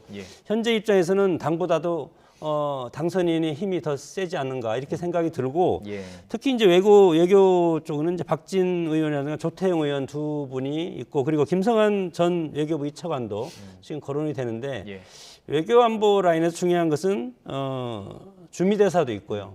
그리고 국가안보실장도 있고 외교부 장관이 있습니다. 이렇게 3도마차가 있기 때문에 이 세 명이 이 세 자리를 고루 이렇게 나눠서 갖지 않을까. 뭐 저는 그렇게 이제 판단이 들고 특히 지금 뭐 미국으로 지금 가 있는 그 박진, 조태용 두 의원이 외교부 장관 후보에 좀 더 가까이 가 있지 않을까 그렇게 생각이 듭니다. 알겠습니다. 이제 다음 주에 이제 인선 내용이 더 나오면 매번 그 정부마다 이름이 붙잖아요. 어떤 내각, 어떤 특징이 있는지, 공통점이 있는지 이런 것들을 찾아서 기자들이 붙이는데 그것도 뭐 관심 갖고 좀 지켜보도록 하겠습니다. 자, 한 가지 더 여쭤보면은 이제 안철수 지금 위원장, 인수위원장 오늘 이준석 대표가 인터뷰를 했어요. YTN이랑 인터뷰를 했는데 이런 얘기를 했더라고요. 이제 인수위 활동을 마치면 선거대책위원장을 갈 수밖에 없을 것이라고 보인다 이렇게 보는데 그 자리를 안철수 위원장이 받아들일까요? 그건 좀 고민이 될 거라고 생각해요. 예. 그러면 반대로 생각해서 그럼 이준석 대표는 왜 안철수 지금 위원장에게 그 선대위원장직을 제안을 했을까요? 하는 부분부터 저는 시작해야 한다고 보거든요. 물론 이건 제 이제 정치적 분석이니까 네. 제 분석이 아까도 말씀드렸지만 틀릴 수도 있다는 걸 전제해서 말씀을 드려보면 지방선거는 이번에 지방선거가 사실은 이준석 대표에게는 상당히 중요한 선거입니다. 어떤 결과가 나오느냐에 따라서 본인의 거취와도 연관될 수 있다고 보여져요. 예. 지방선거는 대체적으로 이제 이렇게 대선 끝나고 취임하고 20일 만에 치러지는 선거거든요. 그러면 대체적으로 당선인이 속해 있는 정당이 많은 부분 좋은 성과를 내는 게 일반적입니다. 근데 만약의 경우에 그 정도 성과가 안 나온다. 그렇게 되면 누가 책임을 져야 되는 거 아니겠습니까? 네, 네. 그렇게 되면 그 책임이 누구한테 가겠습니까? 대표한테 갈 수밖에 예. 없어요. 그런데 안철수 지금 인수위원장이 당으로 복귀해 선대위원장을 맡게 되면 예. 그 부담을 둘로 나누게 되는 겁니다. 그러면 이준석 대표 입장에서는 예. 지금 당내에 이준석 대표를 지지하는 분도 많지만 예. 제가 볼 때는 이제 좀 그 걱정 어린 시선으로 보는 분도 많이 있다고 봐요. 그런 비토 세력들이 만약에 이번에 계기로 해서 이준석 대표가 지방선거에서 좋은 성과를 내지 못했을 때는 네네. 압박이 들어갈 가능성이 있죠. 임기는 아직 1년 남아있지만. 근데 안철수 위원장이 들어와서 만약 선대위원장을 함께 맡게 되면 그런 부담, 예컨대 압박이 들어오고 책임지라고 하는 얘기가 나왔을 경우에 그 부담을 나눠지게 되고 공동 운명체가 돼버리는 겁니다. 네네. 근데 안철수 지금 인수위원장 같은 경우에는 그렇게 해서 나갈 수 있는 상황이 아니에요. 온 지도 얼마 안 됐고. 예. 그런 부분들이 고려되지 않았을까 하는 게 제 개인적인 생각입니다. 왜 안 그러면 이준석 대표가 굳이 안철수 위원장이 선대위원장을 맡아달라고 맡길 것이라고 얘기까지 하면서 예. 적극적으로 띄우는 이유가 뭘까? 예. 저는 결국 지방선거의 분위기가 원래 생각했던 것보다 좀 더 안 좋게 흘러가는 부분에 대한 우려와 걱정, 또 본인이 거취 문제와 연계될 수 있다는 그런 위험성에 대한 보호막이 아닐까? 개인적으로 그렇게 예측해 봅니다. 이준석 대표와 안철수 인수위원장이 이 부분에서 얘기를 했는지 모릅니다. 이제 미리 얘기를 했다면 조금 어떻게 될지 모르겠지만 얘기를 안 한 상태라면 이 분석도 또 있을 수 있다는 생각이 좀 듭니다. 자, 한 가지 더 얘기를 좀 해보겠습니다. 용산 집무실과 관련해서 이 예비비가 내일 국무회의에 상정이 돼야 사실은 시기가 이렇게 예상한 대로 갈 수가 있어요. 저희 이제 YTN 단독인데 보니까 이게 어쨌든 내일은 안 올라간다는 겁니다. 그리고 이제 협의는 해서 한 350억 원부터 먼저 예비비로 넣는 것을 얘기를 했고 그 다음에 안보 관련 부분에 대해서 추가 검토할 부분이 있다까지 나와 있어요. 이 과정은 어떻게 보십니까? 그 순차적으로 돼서 5월 10일에 과연 집무실을 옮길 수 있을 것으로 보시는지 어떻게 보십니까? 당선인 측에서 인수위 측에서 이제 얘기가 통일동에서 근무하겠다 배수의 진을 치고 있지 않습니까? 네. 그렇기 때문에 대통령, 청와대, 정부는 협조해라. 사실은 이 부분이 국민들 입장에서 보이는 상당히 불안하고 예. 신구 권력이 갈등하는 양상을 지금 보이고 있지 않습니까? 여기에 지지율도 일정 부분 영향을 미칠 가능성이 상당히 크고 네. 안보를 주장하고 있는 문재인 대통령, 현 정부가 옳다고 이제 이렇게 생각하는 분도 있고 대통령이 당선됐기 때문에 대통령 집무실은 대통령 당선인이 오롯이 할 수 있는 건 맞습니다. 그러나 이제 안보 문제가 곁들여 있기 때문에 예. 사실은 부대가 순차적으로 이동해야 되는 것 아니겠습니까? 네. 그래서 정부는 지난번에도 문재인 대통령과 청와대에서 만나서 합의한 것도 필요성은 공감하고 실무 협의하고 이것이 실질적으로 이것이 옳다면 그러면 우리가 협조를 해주겠다. 그러나 아직까지 그것이 이제 아직까지 제대로 되지 않고 네. 뭐 합참 이전 같은 것도 지금 당장 하면은 사실 안보 공백이 있다고 되기 때문에 네. 문재인 대통령 입장에서 국내에 상정을 해서 이것을 통과시킬 수는 없지 않겠습니까? 예. 그렇기 때문에 그 나머지 뭐 대통령실 리모델링 이런 것도 있고 예. 그리고 경호처 이사 비용 이런 것도 있고 한남동 육군 참모총장을 공관으로 쓴다는 것 아니겠습니까? 예. 그리고 대통령 관저 비용 뭐 이런 것도 있고 그런 상황에서 보면은 합참을 옮기는 것 예. 이것은 취임을 하고 나서 해야 되지 않을까? 그러면 국방부 청사를 쓰는데 예. 그 내부에 리모델링하는 기간도 예. 한두 달은 걸린다 이렇게 예. 생각이 들었을 때 사실은 통이동 근무가 실질적으로 현실화될 가능성이 상당히 커졌다고 봅니다. 지금 현재로서는. 그렇죠. 예. 그렇게 됐을 때 이제 그 문제는 이제는 당선이라든가 국민의힘의 어떤 모든 것들이 이제 또 안아야 되는 그런 입장이고 문재인 대통령의 지난번에 청와대 회동에서 할 말은 다 했다. 도울 수 있는 거 돕겠다. 그러나 도울 수 없는 것은 안보와 관련된 안보상의 공백이 있을 경우는 이것을 할 수 없다. 그러니까 면밀하게 우리가 검토해서 할 수 있는 것은 해드리겠다. 이렇게 했기 때문에 할 수 있는 것, 대통령이 받아들일 수 있는 것 이런 것들을 인수위 그 당선인 측에서는 이런 것들을 선별해서 빨리 해야 되지 않겠습니까? 통일동에서 근무한다고 했을 때 국가 원수라는 것은 외교의 최고, 외교 안보의 최고의 컨트롤 타워인데 이런 것들이 사실은 국민들을 보는 데 상당히 불안하다.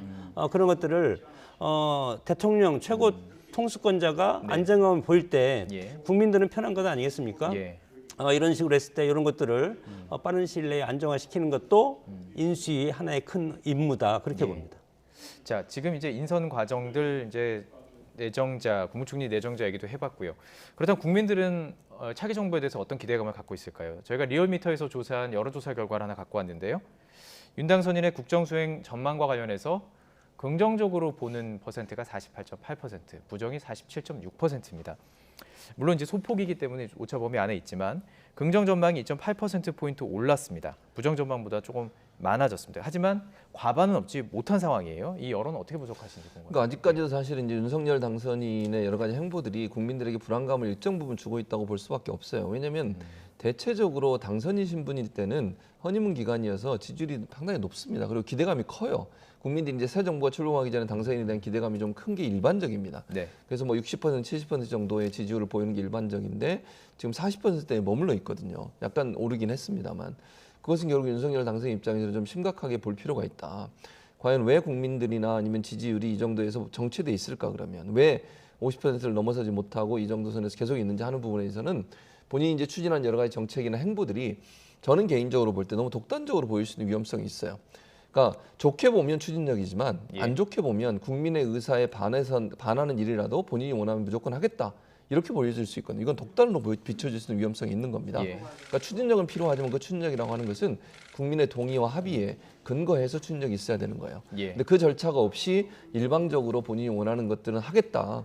뭐 좀 반대가 있고 여론이 안 좋더라도 추진하겠다 이렇게 나와버리면 그거는 국민들 볼 때는 국민 의사에 반하는 행동으로 볼 수 있어서 독단적이라고 하는 이미지가 생길 수 있는데 용산 집무실 이전부터 시작해서 그런 내용들이 결국 자꾸 언론에 나오게 되면서 상당히 부정적인 여론들이 계속 발목을 잡고 있는 게 아닌가 그렇게 보여집니다. 예, 알겠습니다. 자, 이제 지방선거로 좀 시선을 옮겨보도록 하겠습니다. 6일 지방선거가 2달 앞으로 다가왔죠. 더불어민주당은 송영길 전 대표 출마를 두고 의견이 분분한 상황입니다. 관련 발언 저희가 모아봤습니다. 동일 지역구 연속 4선 출마 금지 약속을 선도하고 차기 총선 불출마를 선언하며 촉발시킨 86 용태론에 대한 대국민 설명과 양해가 필요합니다. 하산 신호를 내린 기수가 갑자기 나 홀로 등산을 선언하는 데서 생기는 당과 국민의 혼선을 정리해줄 의무가 있습니다. 종로 보궐선거 무공천 결정을 주도한 전 대표로서 본인이 후보가 될 경우에 인천 보궐선거 공천 문제에 대한 일관성 있는 입장을 잘 정리해 주시기 바랍니다. 그렇지 않으면 본의 아니게 인천, 나아가 서울과 전국 선거에 부정적 영향을 미치게 될 것입니다. 바깥에 있는 참신한 분이 그 당의 유력한 당 대표가 딱 앉아서 경선하자고 버티고 있는데 어떻게 들어옵니까? 그리고 이낙연 선배도 송영길 대표를 나오겠다고 하는 판에 그러면 한참 후배하고 경선합니까? 그걸 그렇게 해서 나와야 할 이유가 있겠어요? 당이 좀 살려주십시오 선배님 아니면 안 됩니다라고 이렇게 정말 읍소하지 않는 한 송영길 대표와 경선하면서까지 서울시장에 출마한다? 그런 생각은 꿈도 안 꿀 겁니다. 그런 측면에서 저는 송영길 대표의 출마 선언이 결국 여러 카드를 다 무산시켰다 이렇게 보는 편이죠. 자, 녹취에 나오진 않지만 박주민 의원도 또 이렇게 긍정적이지만은 않은 이야기를 했습니다. 두 분께 다 여쭤볼게요. 송 전 대표의 서울시장 출마 어떻게 보고 계십니까? 뭐 저는 조금 국민 보기에 좀 그렇다. 출마는 본인의 선택이지만 패배한 정당의 대표였고 물론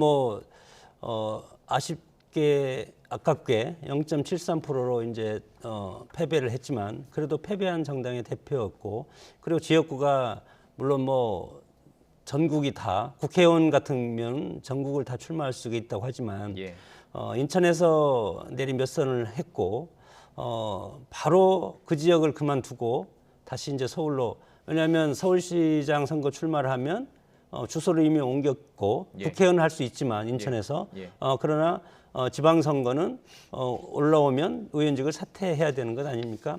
이런 상황에서 그리고 본인의 어떤 말이 앞뒤가 맞지 않습니다. 86 용태론이라든가 이런 것들이 맞지 않고 제가 송영길 대표라면 저는 지금은 아니다. 물론 다음에 대선 출마를 하겠다는 그런 의지도 상당히 강합니다. 그래서 정치인들이 가장 어려운 것은 현장에서 잊혀지는 것이 가장 어렵거든요. 그래서 서울시장 선거를 통해서 차기 대선 주자로서 입지도 상당히 강화시키면서 국민의 뇌리에 서울시장 홍보를 했다는 그런 것들을 이렇게 이제 하고 싶을 것인데 물론 그 주변에는 이제 정성호, 김남구 의원이 기자회견장이라든가 그리고 뭐 또 사찰에 갔을 때 그 옆에 보이지 않았습니까?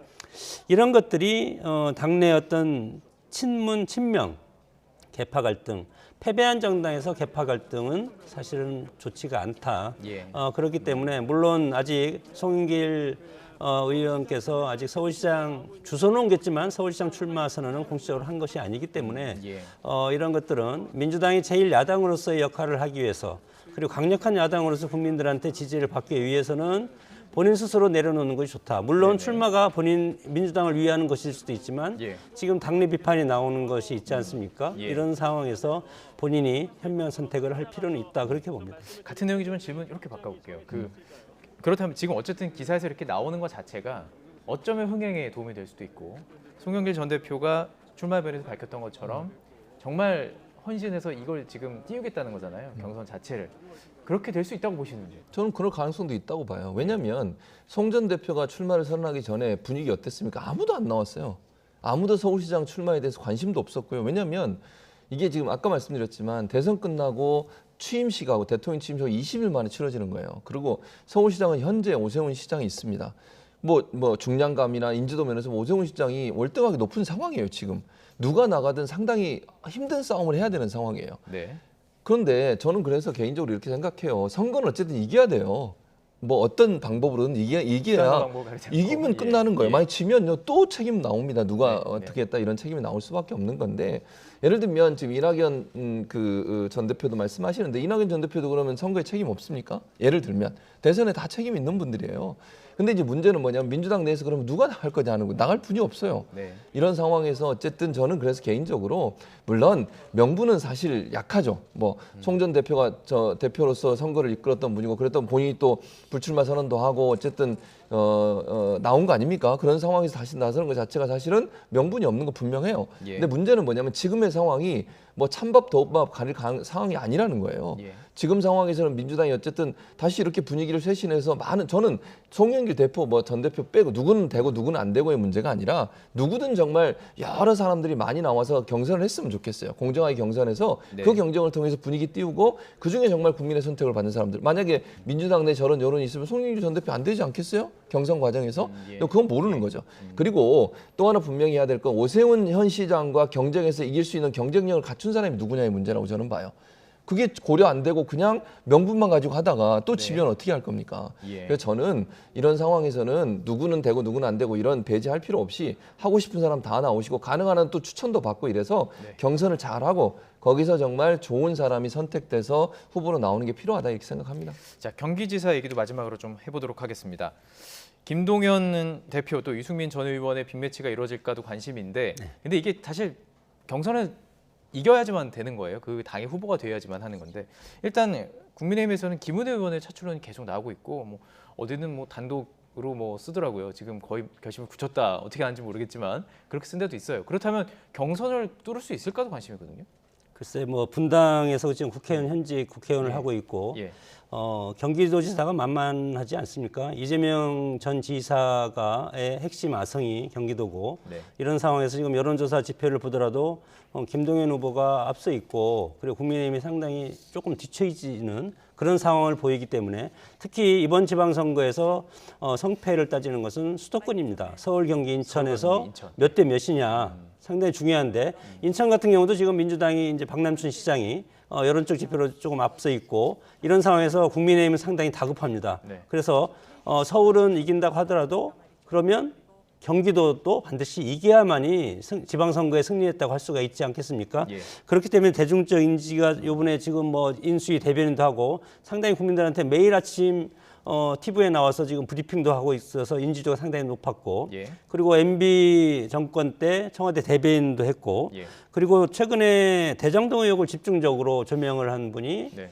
지금 김은혜 지금 현재 인수위 대변인이고 의원인데 예. 그렇기 때문에 이런 여러 가지 포석으로 봤을 때 유승민 후보가 대구에서 올라오는 것보다도 지금 김은혜 의원이 훨씬 더 경쟁력이 있고 만약에 경기도에서 치면은 예. 지방선거에서 질 수도 있지 않겠습니까? 경기, 인천이 민주당이 이기고 네. 서울도 뭐 저는 뭐 결과를 예측할 수 없지만 만약에 현 시장이 승리를 한다면 예. 그래도 2대1 결과가 나오지 않습니까? 그렇기 때문에 국민의힘 입장에서는 경기도를 꼭 잡아야 될 그럴 필요성이 있기 때문에 김은혜 지금 예. 의원을 계속 띄우고 있고 예. 실현될 가능성도 있다고 봅니다. 실현될 수도 있다 이렇게 보고 계시고요. 그럼 민주당에서는 지금 벌써 안민석 의원 같은 경우는 벌써 김동연 지금 대표 견제 나선 것 같거든요. 그렇죠. 거기서 아무래도. 경선도 쉽지 않을 것 같은데요. 그렇죠. 거기도 경선을 해야 되는 거잖아요. 예. 물론 이제 지금 그냥 여론조사 지지율 보면 김동연 후보가 좀 앞서는 걸로 나오지만 어쨌든 경선해야 돼요. 경선하지 않고 뭐 전략 공천하기는 어렵다고 저는 예. 봅니다. 왜냐하면 거기 3, 4선, 4선, 5선 하신 분들이 다 지금 후보로 나와 있는 상황이기 때문에 네, 네. 저는 뭐 경선에서 누가 되든 그리고 이제 저는 합당을 먼저 하고 하지 않을까 하는 생각이 개인적으로 있어요. 예. 왜냐하면 민주당 후보로 나가야 되는 거잖아요. 그래서 그런 점이 어떻게 진행될지 봐야 되고 경선 과정에서 누가 되든 그분을 경기도는 아무래도 그래도 가능성이 높아요. 서울보다는. 왜냐하면 이재명 상임 고문의 어떤 지지세가 있고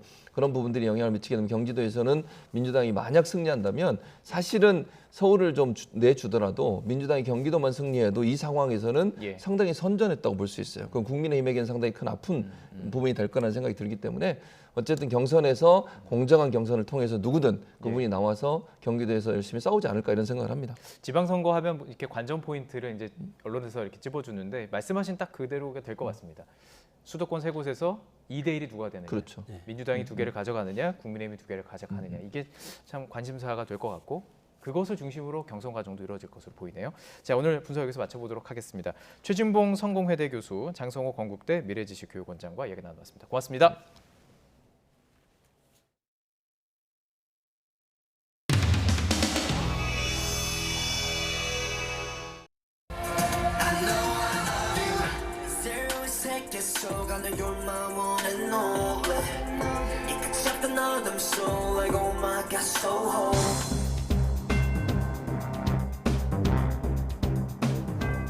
아유, 근데 3년 만에면 굉장히 빠른데요?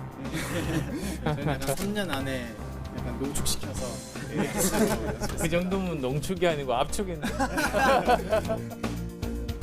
그러면 여러분들이 이제 연습생들이 많으실 텐데 어떻게 이렇게 팀 구성은 어떻게 하세요?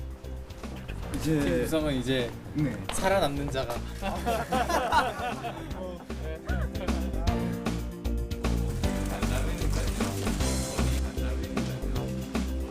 제가 직접 총리를 맡기보다는 국정 운영 방향에 맞는 좋은 분을 찾으시라고 말씀드렸습니다. 여기까지만 하고. 총리 인선요? 네네. 첫 총리는 야구로 따지면 선발 투수와 같지 않습니까?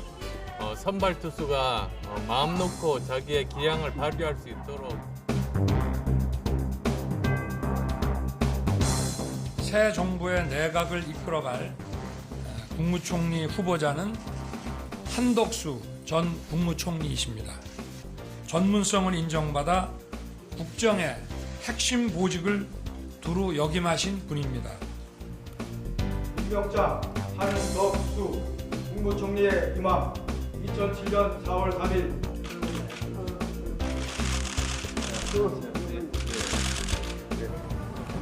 오늘 아침에 장재원 비서실장한테 듣기로는 한 3번 정도 고사를 하셨다가 수락을 하셨다 그래서 어떤 고민을 하셨나 싶어요. 그거는 3고 초려에 3자에 맞추신 것 같은데. 뭐 그런 거는 뭐. 경제정책 그 노선 관련돼서는 어떻게 차별화를 하실 예정이신가요? 그러니까 소득주도 성장은 그것이 사실은 그 최저 임금을 급격하게 올린 것에서 사실 상당한 문제가 발생을 했던 거고요. 문재인 정부의 탈원전 정책에 대해서도 좀 바꿀 생각이신 것 같은데. 그건 뭐 우리 보시나요? 당선인께서 여러 번 말씀을 하셨으니까 뭐 저도 대충 그런 의견에 동의합니다. 왜냐하면 그 정도 할까요? 감사합니다. 다음에.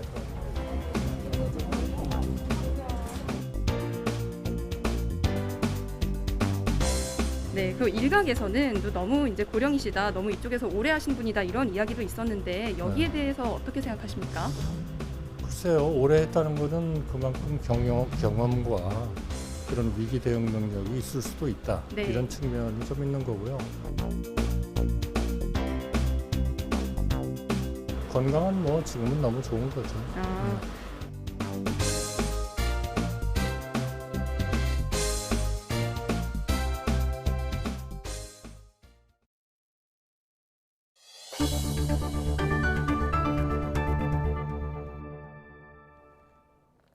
북한이 김여정 노동당 부부장의 강경 담화에 이어 선전 매체들을 동원해 대남 비방 공세를 이어가고 있습니다.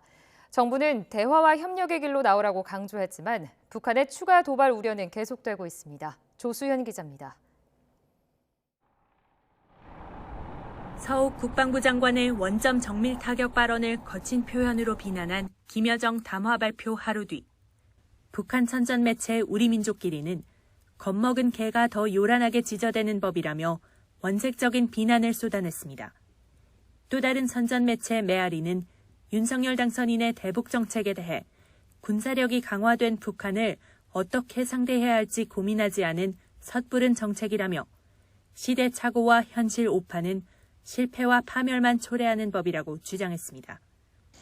연일 대남 비방 수위를 높여가는 북한에 우리 정부는 추가 긴장 조성 행위는 안 된다는 입장을 재확인했습니다. 북한이 긴장과 대결이 아니라 대화와 협력의 길로 나올 것을 강력하게 촉구합니다. 통일부는 이번 담화의 의도나 배경을 예단하지 않고 재반 동향을 면밀하게 주시하면서 모든 가능성에 대비하는 한편 이와 함께 안보를 지키기 위한 역량도 강화해 나가겠다는 방침도 강조했습니다. 육군 미사일 전략사령부와 공군 미사일 방어사령부의 개편은 북한의 미사일 능력 증대에 대해 우리 군의 대응 체계를 한층 강화하기 위한 조치로서 국가 안보와 국민 보호 의지를 보여준 것입니다. 정부는 그러면서도 긴장 완화와 평화 관리에 더욱 노력을 기울이겠다는 방침이지만 북한의 최근 행보가 중대 도발에 앞선 명분 쌓기일 수 있다는 우려는 계속되고 있습니다. YTN 조수현입니다. 중국은 상하이에서 코로나19 감염자가 계속 늘어나자 결국 군 의료진 2,000명을 투입했습니다. 현재 의료 능력으로는 감당하기 어려운 수준으로 상황이 심각해진 것으로 보입니다. 베이징에서 강성웅 특파원의 보도입니다. 봉쇄가 시작된 지 일주일이 지난 상하이시는 도시 기능이 완전히 정지됐습니다. 도로는 텅 비었고 지하철역에도 사람들의 발길이 끊겼습니다. 주민 2,500만 명 대부분이 집안에서 격리된 채 배달이나 배급으로 끼니를 해결하고 있습니다. 감염자들은 박람회장에 설치된 임시치료소에 격리돼 있는데 병상은 이미 포화 상태입니다. 일주일 동안 4만 4천여 명이 감염된 데 이어 하루 8, 9천 명씩 계속 늘어나기 때문입니다. 我市新增438例新冠肺炎本土确诊病例和7788例本土无症状感染者. 중국 당국은 결국 상하이에 군 의료진 2,000명을 투입했습니다. 군 의료진 말고도 다른 지역 의사와 간호사 등 2만여 명이 속속 도착하고 있습니다. 상하이는 이미 자체 의료 인력으로는 감당하기 어려운 상황이 됐기 때문입니다. 大家虽然准备的过程还是比较紧凑，但是让我们感觉到就是说大家还是很有信心的. 창춘과 지린 등 지린성의 도시들은 봉쇄 한 달이 돼가지만 확산세가 꺾이지 않고 있습니다. 중국이 군 의료진을 2,000명이나 투입한 것은 2년 전 우한 이후 처음입니다. 오미크론의 확산으로 중국의 방역은 다시 난관에 봉착했습니다. 베이징에서 YTN 강성웅입니다. 한 개에 6,000원으로 지정됐던 코로나19 자가검사 키트 판매 가격 제한이 내일부터 사라집니다. 식품의약품안전처는 자가검사 키트가 안정적으로 유통 공급됨에 따라 판매 가격 지정 조치를 내일부터 해제한다고 밝혔습니다. 다만 온라인 유통을 금지하고 약국과 편의점에서만 판매할 수 있게 한 판매처 제한 조치는 이달 30일까지 유지된다고 설명했습니다. 앞서 식약처는 자가진단 키트를 1인당 5개까지만 살 수 있게 했던 제한 조치도 지난달 27일부터 풀었습니다. 윤석열 대통령 당선인의 배우자 김건희 여사가 비공개 상태였던 개인 SNS 계정을 공개로 전환하며 공개 행보를 시작할지 주목되고 있습니다. 김 여사는 오늘 인스타그램 계정 공개 전환과 함께 스토리를 통해 자택에서 키우는 고양이 3마리의 사진을 올렸고 지난 2015년부터 올린 600여 개의 게시물도 공개했습니다. 이에 앞서 언론을 통해 김 여사가 편안한 차림으로 경찰 특공대의 폭발물 탐지견을 안고 있는 사진도 공개되면서 윤 당선인의 취임식 전 공익 활동을 비롯한 공개 행보를 시작한 것 아니냐는 분석이 나왔습니다. 이에 대해 더불어민주당은 김건희 여사 본인에 대한 무수한 의혹부터 해소해야 한다고 밝혔습니다. 신현영 대변인은 브리핑을 통해 공개 활동 재개를 위해 국민 여론을 떠보려는 언론 플레이로 보여 매우 유감스럽다며 김 여사가 대통령 부인으로서의 국민의 인정을 받으려면 논문 표절, 학력과 경력 위조는 물론 도이치모터스 주가 조작 의혹 등 현재 진행형으로 남아있는 무수한 의혹에 관해 마치 없는 일처럼 굴어선 안 된다고 지적했습니다. 봄과 함께 돌아온 프로야구. 올해는 관중석 100% 입장과 취식 허용으로 우리가 알던 진짜 야구로 돌아왔습니다. 시작부터 개막을 축하하는 진기록과 짜릿한 승부가 이어지며 열기를 더하고 있습니다. 신윤정 기자입니다. 3년 만에 관중석 100% 입장이 허용된 2021 시즌 프로야구 개막전. 치맥을 즐기고 춤추고 박수치며 응원하는 모습이 마치 코로나 이전으로 돌아간 듯합니다. 그러나 아직은 빈자리도 많습니다. 전국 5개 구장을 찾은 관중은 토요일 6만 6천여 명, 일요일 4만 2천여 명으로 수용 인원의 절반 수준, 한 구장도 매진되진 못했습니다. 아직 돌아오지 않은 팬들에게 다시 오라 손짓하는 듯 선수들은 화끈한 경기를 선보였습니다. 백미는 SSG 폰트가 선보인 완벽한 투구. 한 이닝에 3명씩 9이닝 동안 27명의 타자만 상대하면서 안타나 볼넷, 실점 없이 단 한 명의 출루도 허용하지 않았습니다. 한국 프로야구 출범 40년 만에 첫 퍼펙트 투구라는 대기록을 세울 뻔한 건데 팀이 점수를 한 점도 못 내면서 무산됐습니다. El plan era tratar de atacar a los bateadores lo más posible, tratar de hacer los menos picheos y resultó porque ellos fueron bastante agresivos con mi recta y eso me dio la oportunidad de lanzar los 9 innings. SSG는 폰트에 이은 노장 노경훈의 역투로 개막 원정 2연승을 챙겼고 한지붕 두 가족, 두산과 LG도 나란히 웃었습니다. KT와 삼성, 키움과 롯데는 짜릿한 승부를 펼치며 한 경기씩을 나눠 가졌고 NC와 기아, 한화는 2연패를 기록했습니다. NC는 이번 주 홈에서 롯데와 펼칠 낙동강 더비 3연전에서 이적생 손아섭을 내세워 첫 승을 노립니다. 여기에 돌아온 김강현의 복귀전까지 이어지면서 야구의 계절은 뜨겁게 달아오를 일만 남았습니다. YTN 신윤정입니다.